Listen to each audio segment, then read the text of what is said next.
नमस्कार मित्रों, गुरुकुल ज्ञान गंगा चैनल में आपका स्वागत है। मैं लेकर आया हूं आज आपके लिए बहुत महत्वपूर्ण खुशखबरी है। इसमें आप आज उत्तराखंड पटवारी और लेखपाल के विज्ञापन को देख सकते हैं। उसमें आपके लिए 14 अक्टूबर से लेकर के 4 नवंबर के बीच में फॉर्म भरने की तिथि जारी कर दी गई है। उत्तराखंड लोक सेवा आयोग ने यह फॉर्म 14 अक्टूबर को ही जारी किया है।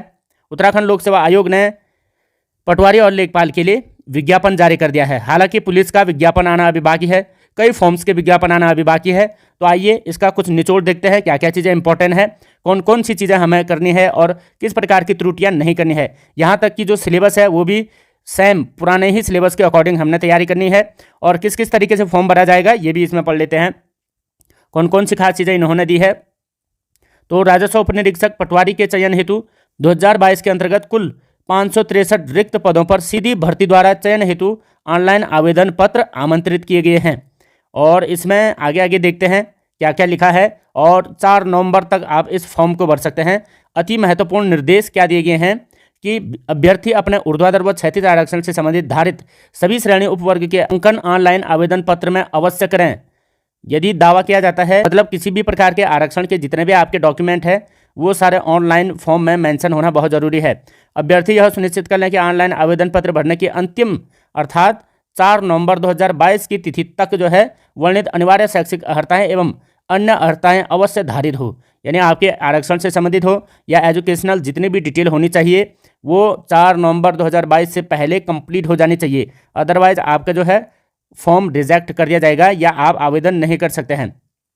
आगे क्या क्या दे रखा है कि अभ्यर्थी ऑनलाइन आवेदन से पूर्व विज्ञापन में वर्णित समस्त निर्देशों का भलीभांति अध्ययन कर लें। ऑनलाइन आवेदन पत्र को सही भरें। किसी भी तिथि में अपूर्ण आवेदन पत्र स्वीकार नहीं किए जाएंगे। तो मतलब गलती के बिल्कुल भी चांस नहीं है, आप बिल्कुल भी गलती नहीं करोगे। और फर्जीवाड़े में तो आपको सीधा अंदर कर दिया जाएगा, 5 वर्ष के लिए प्रतिवारित कर दिया जाएगा। यानी 5 वर्ष के लिए आप किसी भी प्रकार के फॉर्म नहीं भर सकते हैं गलत करने पर। एक बार ऑनलाइन आवेदन पत्र प्रस्तुत करने की अंतिम तिथि के उपरांत आवेदन पत्र में की गई प्रविष्टियों तथा जैसे पदनाम, अर्हता, आरक्षण से संबंधित आयु वगैरह परीक्षा केंद्र जितने भी चीज़ें आप भरोगे उसमें पुनः संशोधित स्वीकार नहीं किया जाएगा। इसलिए एक ही बार ठीक से भरना है।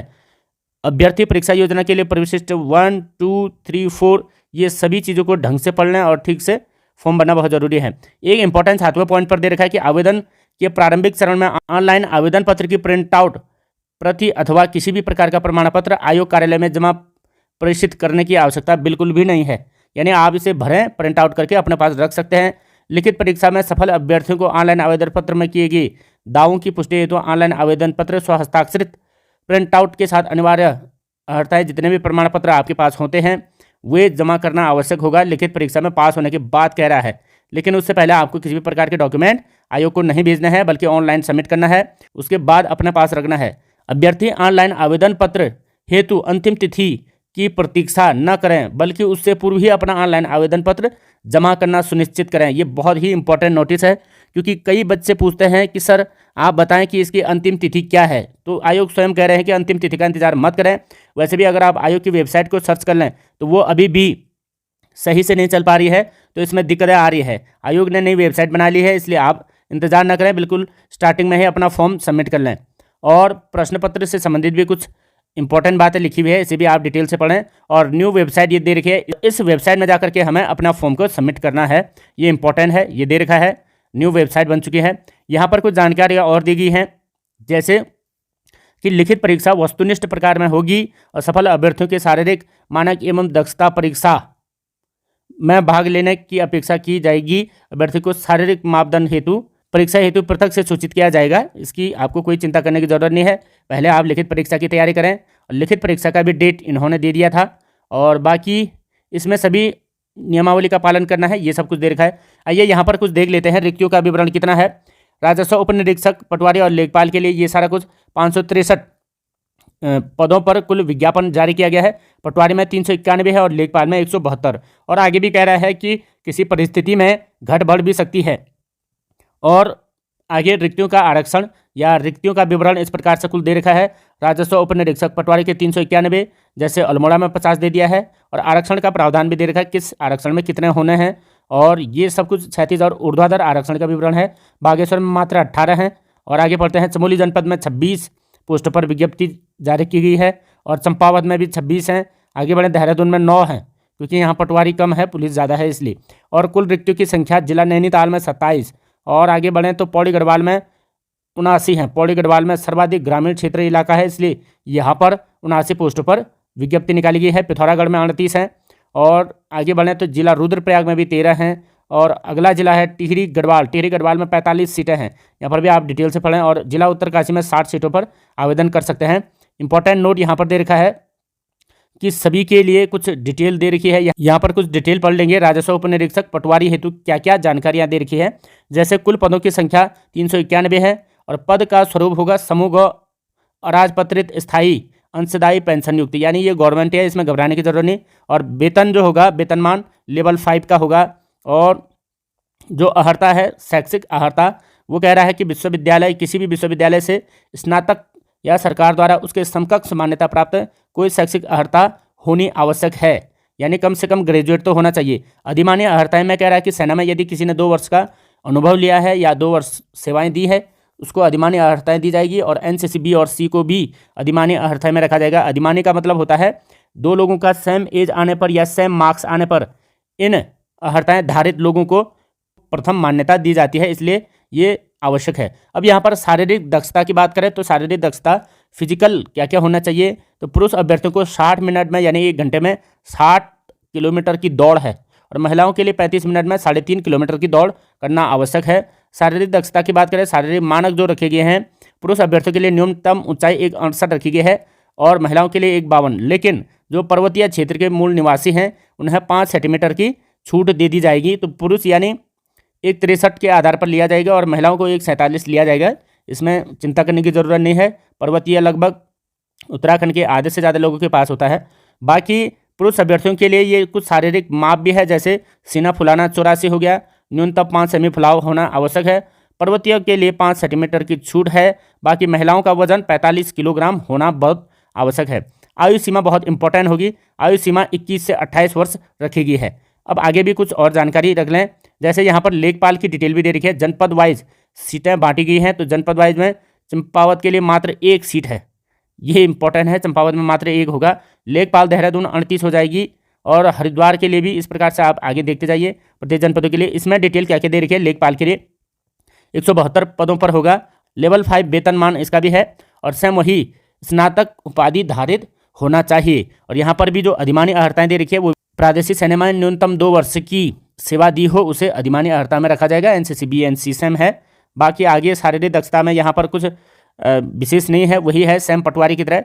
60 मिनट में जो है 7 किलोमीटर की दौड़ है, महिलाओं के लिए 3.5 किलोमीटर 35 मिनट में।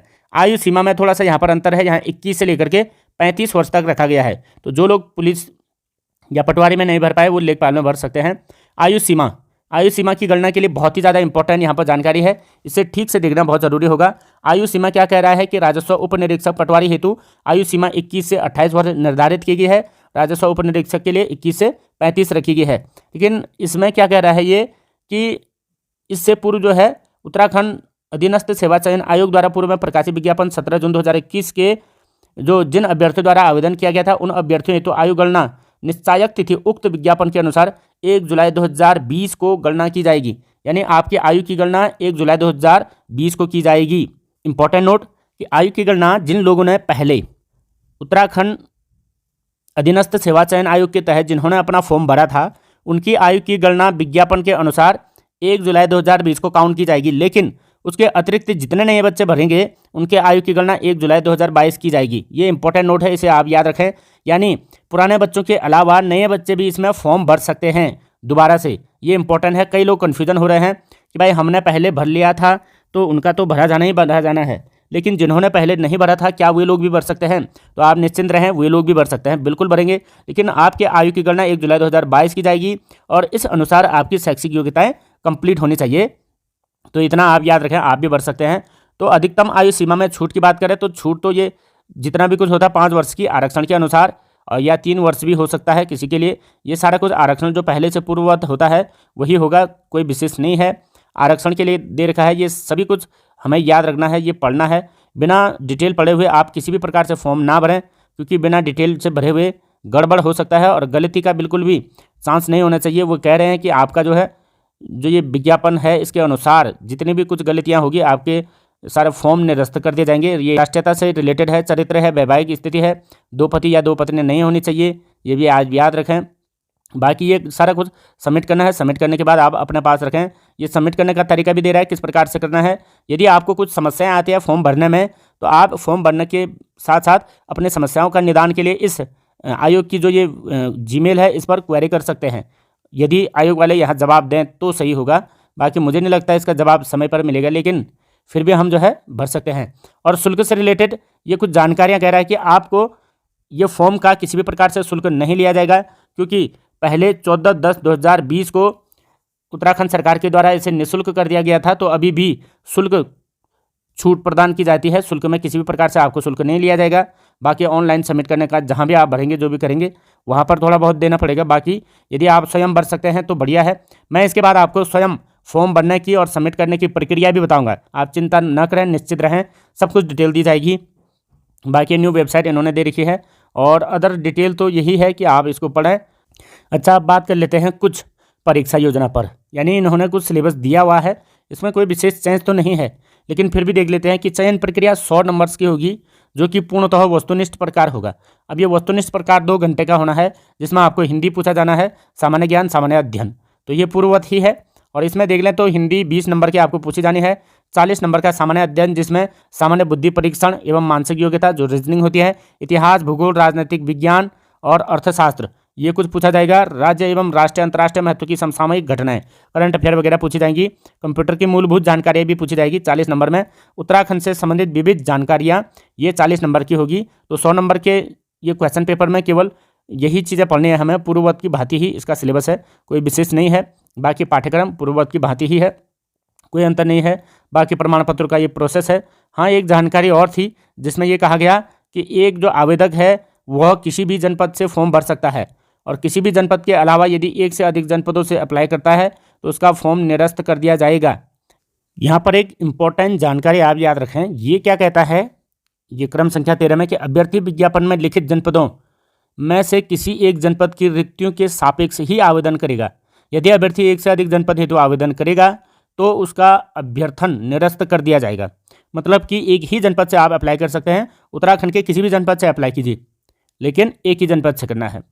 बाकी बस यही है। अदर जानकारी हम देते रहेंगे, पुलिस का आएगा, सब कुछ डिटेल देते रहेंगे, और ये भी बताएंगे कि ऑनलाइन आपका फॉर्म किस प्रकार से भरना है। तो जिन्हें ऑनलाइन फॉर्म भरने में दिक्कत होती है तो वे हमारी वीडियो में अंत तक बने रहेगा, और हम आपको पूरी जानकारी देंगे कि घर से ही आप कैसे अपना फॉर्म सही एकदम अच्छे से भर सकते हैं ताकि कोई त्रुटि ना हो। बाकी आज के लिए इतना ही, और मिलते हैं अगले कुछ अगर इन्फॉर्मेशन आती है आयोग के द्वारा तो उसे भी हम आप तक शेयर करेंगे, ज़रूर करेंगे। और सही से विज्ञापन पढ़ लें। कई लोग ये होते हैं कि विज्ञापन पढ़े बगैर ही अपना फॉर्म भर लेते हैं, लेकिन उन्हें जानकारी नहीं हो पाती है। तो अगर आप नौकरी की तैयारी कर रहे हैं तो बिल्कुल सतर्कता से भरें, बिल्कुल किसी भी प्रकार की त्रुटि के कोई चांस नहीं है। आप स्वयं जागरूक रहें और स्वयं अपनी जागरूकता के अनुसार भरें। और बाकी ऐसा नहीं कि अफवाहों में ध्यान न दें। कई बच्चे होते ये हैं कि दूसरों की बातें सुनकर के कई प्रकार के भ्रामक बातें उनके मन में आती है, तो वो चीज़ ना याद रखें, बल्कि आप एकदम 14 अक्टूबर से 4 नवंबर के बीच के डेट की याद रखें। और अंतिम तिथि बिल्कुल ना पूछें।